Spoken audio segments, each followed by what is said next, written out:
Bismillahirrahmanirrahim. Assalamualaikum warahmatullahi wabarakatuh. Pertama-tama saya ingin mengucapkan selamat malam kepada Bapak Wahyu selaku dosen pengampu mata kuliah Cyber Security Management. Izinkan saya Yudiana Wahyu Mahandini untuk mempresentasikan summary jurnal dengan judul Information System for Supply Chain Management, Uncertainties, Risk and Cyber Security yang disusun oleh Andri Boyko, Vira Sendrik, dan Olha Boyko pada tahun 2019. Penelitian ini menganalisis proses rantai pasokan dan mengidentifikasi cara dukungan informasinya. Berdasarkan data yang dikumpulkan menunjukkan bahwa untuk mengidentifikasi strategi yang paling efektif dari dukungan informasi rantai pasok, perhatian harus fokus pada proses rantai pasokan.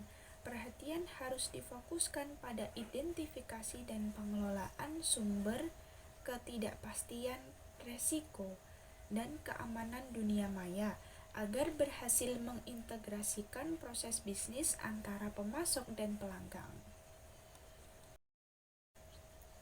Adapun tujuan dibuatnya penelitian ini yaitu untuk menyelidiki status saat ini dan arah masa depan penggunaan sistem informasi untuk manajemen rantai pasok untuk perusahaan dengan produksi multi-komponen. Yang kedua, mengoptimalkan penerapan SCM di perusahaan agar mencapai kinerja yang optimal.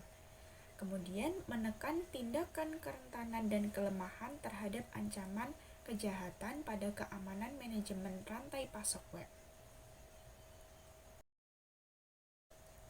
Dalam penelitian yang dilakukan, variabel penelitian X yaitu resiko dan keamanan cyber. Variabel penelitian Y atau variabel dependen rantai pasok. Adapun pembahasan dalam penelitian tersebut adalah supply chain management adalah pengaturan, perencanaan, pengendalian, dan realisasi aliran produk mulai dari merancang dan membeli melalui produksi dan distribusi ke konsumen akhir sesuai dengan kebutuhan pasar. Untuk efektivitas biaya, sistem informasi dirancang untuk mengautomatisasi dan mengelola semua tahapan pemeliharaan pasokan organisasi dan mengontrol seluruh distribusi produk dalam organisasi.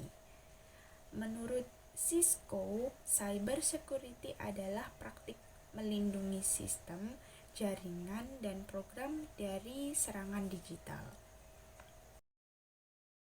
Sistem SCM memungkinkan secara signifikan lebih baik memenuhi permintaan produk perusahaan dan secara signifikan mengurangi biaya logistik dalam pembelian. SCM mencakup seluruh siklus pembelian bahan baku, produksi, dan distribusi produk. Secara umum, penelitian ini mengidentifikasi 6 bidang utama yang menjadi fokus manajemen rantai pasok, yakni produksi, persediaan, lokasi, inventaris, gudang, transportasi, serta informasi. Berkaitan dengan tren saat ini, dalam pengembangan teknologi SCM ditentukan oleh kemungkinan besar internet.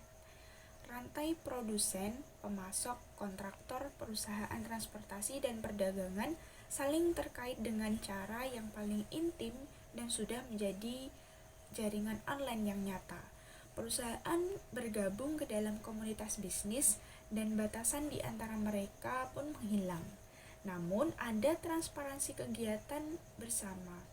Pelaku dapat dengan cepat beradaptasi dengan kebutuhan pelanggan, serta dengan cepat menghadirkan produk baru ke pasar menggunakan metode prediksi dan perencanaan yang canggih.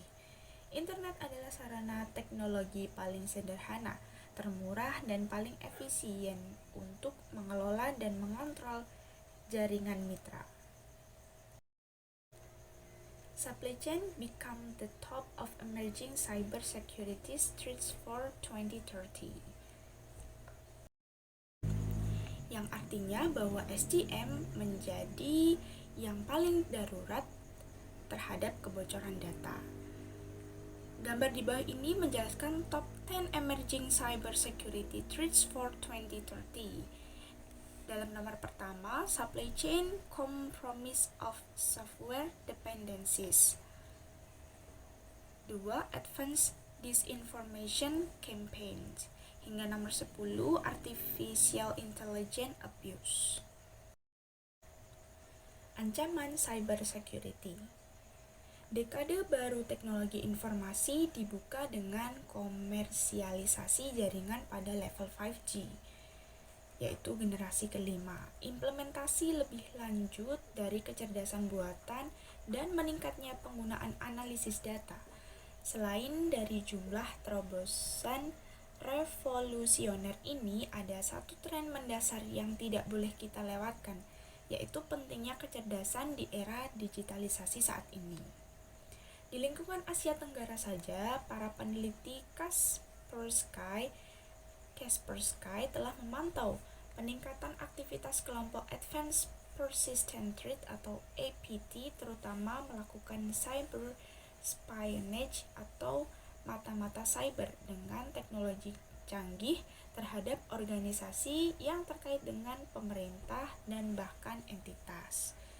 Para aktor pelaku ancaman ini meningkatkan permainan mereka dengan alat serangan baru untuk menyerap, mengadopsi, mencuri, dan sebagainya informasi dari pemerintah, entitas militer, atau organisasi bisnis. Ada sejumlah besar ketidakpastian dan resiko keamanan dunia maya termasuk pada manajemen pasokan web. Semua jenis kerentanan dan kelemahan lainnya ini dapat membuat pengguna rentan terhadap ancaman yang disusupi atau diserang.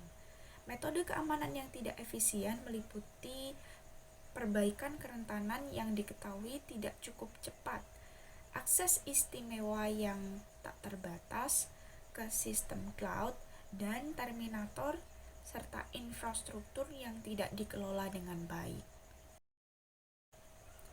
Berikut adalah jenis ancaman yang terjadi dalam kejahatan cybersecurity. Serangan web penggunaan server proxy. Adapun ancamannya spyware, adware monitor sistem trojan. Bentuk serangannya yaitu diam-diam mengumpulkan informasi tentang pengguna aktivitas komputer, mencuri informasi pengguna perusahaan, termasuk data pribadi dan kerahasiaan lainnya. Kemudian ancaman lain, kompromi email bisnis spyware. Bentuk serangannya menipu pengguna rekayasa sosial untuk memulai pencurian. Jenis kerentanan yang kedua, serangan layanan DevOps, cloud, atau bahkan IoT. Jaringan dinamis modern memberikan lebih banyak peluang untuk melakukan serangan dan mengurangi kontrol. Bentuk serangan lainnya dengan perangkat yang terhubung ke jaringan internet. Dalam hal ini memungkinkan peretas mengumpulkan data dari berbagai sumber. Dari serangkaian penjelasan singkat tersebut dapat ditarik kesimpulan, situasi ini semakin diperumit oleh fakta bahwa supply chain management berada di batas industri, transportasi, dan IT. Infrastruktur teknologi transportasi industri secara masif akan terus berkembang. Saat ini konsumen sedang menunggu layanan baru yang lebih canggih dan juga aman. Organisasi memerlukan analisis konteks keamanan waktu nyata untuk memastikan kontrol yang lebih mudah, rutin dalam melakukan pemantauan dan mendeteksi secara dini adanya kebocoran data yang menyerang. Demikianlah presentasi yang dapat saya sampaikan.